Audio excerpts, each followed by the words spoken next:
बिस्मिल्लाहिर्रहमानिर्रहीम अस्सलाम वालेकुम वरहमतुल्लाह। फ्रेंड्स, arbuduTV.com के प्लेटफॉर्म से एक और अहम वीडियो लेके हाजिर हूँ। वीडियो बहुत ही अहम है। अगर आप गाड़ी चला रहे हैं या आप सुपर स्टोर से दूर हैं, मोबाइल सिम का बैलेंस आपका खत्म हो जाता है, तो इस वीडियो में आपको बताऊंगा कि आप इमरजेंसी लोन किस तरह लेंगे मोबाइल से। अगर आप जानना चाहते हैं ज़ैन और STC का, तो उसकी वीडियो भी हमारे चैनल पे मौजूद है। तो आप 5 रियाल लोन किस तरह लेंगे इमरजेंसी कॉल के लिए, और इस पे फीस 1 रियाल होगी। जब आप बैलेंस से चार्ज करवाएंगे तो ये पैसे आपके चार्ज से कट जाएंगे। डायल में जाना है और इंटर करना है *405 और हैश डायल कर देना है। आपको 5 रियाल बैलेंस इमरजेंसी की सूरत में मोबाइल से मिल जाएगा उधार के तौर पे।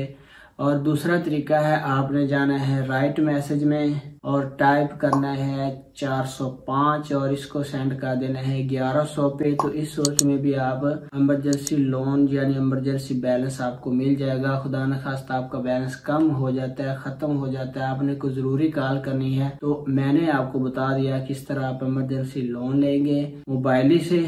वीडियो अगर आपको अच्छी लगी है, आपके काम आई है, तो हमारा हक बनता है आपने लाइक जरूर करना है। वीडियो देखने का बहुत बहुत शुक्रिया। अस्सलाम वालेकुम वरहमतुल्लाह।